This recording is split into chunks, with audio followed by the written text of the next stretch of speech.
नमस्कार साथियों। मैं हूं डॉक्टर बेड़ूदर रौतिया, प्रोफेसर आपला। साथियों, मध्य प्रदेश के इन सर्विस शिक्षकों के लिए आज का दिन विधिक रूप से बहुत बड़ा है।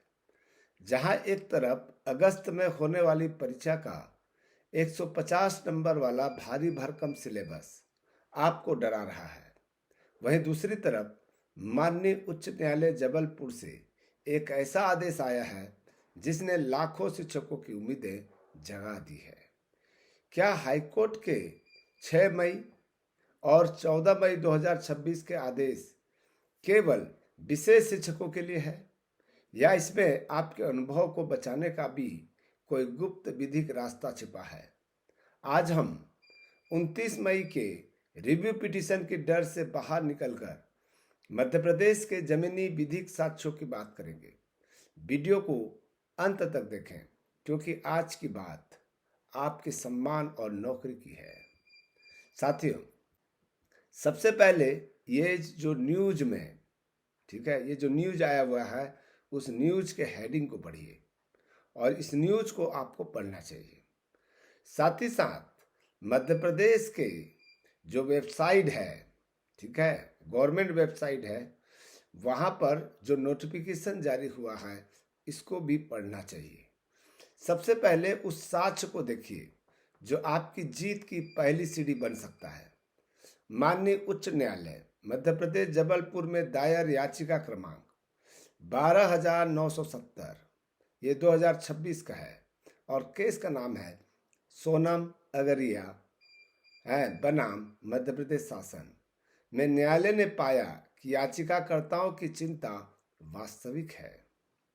न्यायालय ने निर्देश दिया कि मध्य प्रदेश कर्मचारी चयन मंडल उन अभ्यर्थियों के लिए 15 दिनों की विशेष खिड़की खोले जिन्होंने विशेष शिक्षा स्पेशल DIDED, ठीक है, धारित होने के विकल्प में हाँ चुना था।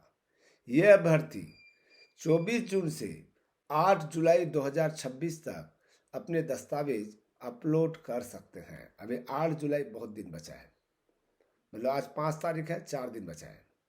साथियों, यह आदेश साबित करता है यदि प्रक्रिया में कोई विसंगति है या किसी विशेष वर्ग जैसे इन सर्विस अनुभवी शिक्षक के विधिक अधिकारों का हनन हो रहा है, तो माननीय न्यायालय मेरिट सूची को संशोधित करने और पोर्टल को दोबारा खोलने का आदेश दे सकता है।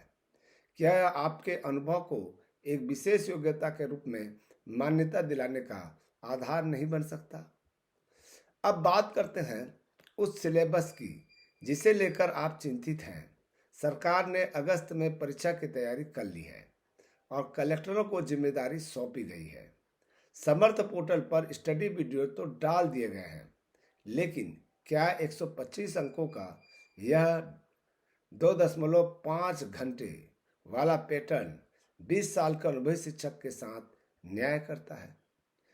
देखिए, पियाजे, कोहलबर्ग, थार्नडाइक की जटिल थ्योरीज जो एक नए छात्र के लिए तो ठीक हो सकती है, लेकिन वर्षों से क्लासरूम मैनेजमेंट संभाल रहे वरिष्ठ शिक्षकों के लिए यह एक अतिरिक्त मानसिक बोझ है। पैटर्न की समस्या क्या है? सिलेबस में थ्योरी पर अधिक जोर है, वास्तविक शैक्षणिक अनुभव पर कम। विधिक रूप से इसे अनुच्छेद 14 समानता के अधिकार के उल्लंघन के रूप में देखा जा सकता है, क्योंकि आप नए अभ्यर्थियों और 50 वर्ष के आयु वाले वरिष्ठ शिक्षकों को एक ही कठिन तराजू में तौल रहा है। साथियों, रिव्यू पिटीशन और फ्रेश केस में बहुत अंतर है, ठीक है।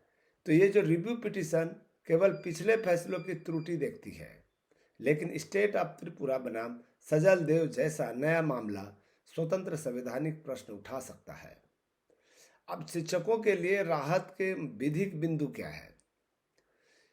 क्या वर्षों की सेवा, हजारों विद्यार्थियों का भविष्य बनाना और बेहतरीन शैक्षणिक परिणाम भी किसी मूल्यांकन का हिस्सा नहीं होनी चाहिए?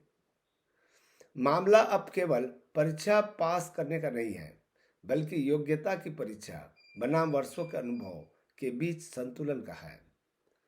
जैसे हाईकोर्ट ने सोनम अगरिया केस में वास्तविक चिंता को समझा, जैसे ही इस तरह ही इन सर्विस शिक्षकों के लिए एक विशेष विभागीय टेट की मांग संवैधानिक रूप से वैध है, क्योंकि अनुभवी शिक्षकों को नए उम्मीदवारों के साथ प्रतिस्पर्धा में रखना असमानों के बीच समानता जैसा है।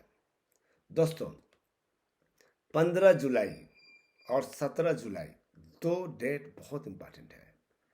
15 जुलाई को सुप्रीम कोर्ट में, याद रखिएगा, सुप्रीम कोर्ट में क्यूरेटिव पिटीशन दायर करने जा रहे हैं। ये जो लीगल टीम है जो इन सर्विस शिक्षकों का पूरा मामला देख रहा है, ठीक है, उनके द्वारा 15 जुलाई को क्यों?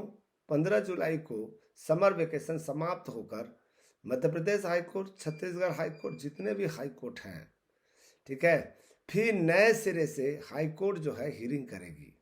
इसलिए 15 जुलाई को जो ड्राफ्ट बनाया गया है क्यूरेटिव पिटीशन का, जो सीनियर एडवोकेट ने रिकमेंडेशन किया हुआ है, सर्टिफिकेट दिया हुआ है, जो प्रश्न उठाए गए हैं, उसे क्यूरेटिव पिटीशन में सुप्रीम कोर्ट के चीफ जस्टिस और उनके बेंच, फुल बेंच में सुनवाई के लिए क्यूरेटिव पिटीशन दायर किया जा रहा है।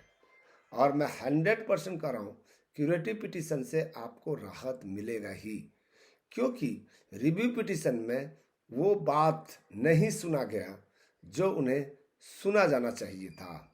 लेकिन रिव्यू पिटीशन में ये कह दिया गया कि हमारे पहले के जो हमने ऑर्डर जारी किया हुआ है 1 सितंबर 2025 में, कोई गलती है, कोई खामी है, तो उसको हम रिव्यू पिटीशन में समाधान कर सकते हैं। इसके बावजूद उन्होंने कहा कि 142 का, ठीक है, अनुच्छेद 142 का प्रयोग करते हुए 2 साल के बदले में मैं 3 साल की अवधि टेट पास करने के लिए दे रहा हूँ। ठीक है, याद रखिएगा 17 जुलाई को सजल देव केस की सुनवाई होनी है, डेट फिक्स हो गई है।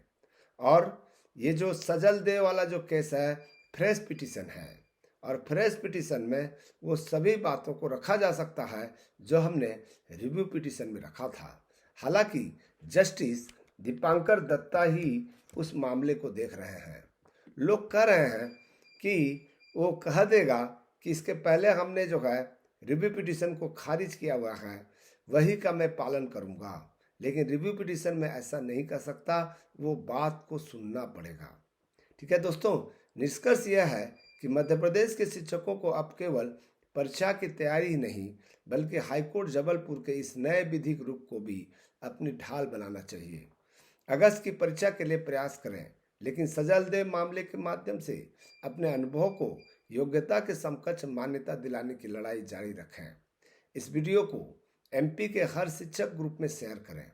और आप झारखंड से हैं, बिहार से हैं, उत्तर प्रदेश से हैं, राजस्थान से हैं, हरियाणा से, कहीं से भी हो, छत्तीसगढ़ से हैं, इस वीडियो को जरूर शेयर करें, आपको राहत मिलेगा ही। क्या आप 150 नंबर के इस भारी सिलेबस के बजाय एक सरल विभागीय परीक्षा की मांग का समर्थन करते हैं? चैनल को सब्सक्राइब करें ताकि कानून की हर बारीक खबर आप तक पहुंचे। समझ गए मेरी बात जो है? शायद मुझे लगता है मेरे बात को आप अच्छे से समझ में गए होंगे। Thank you.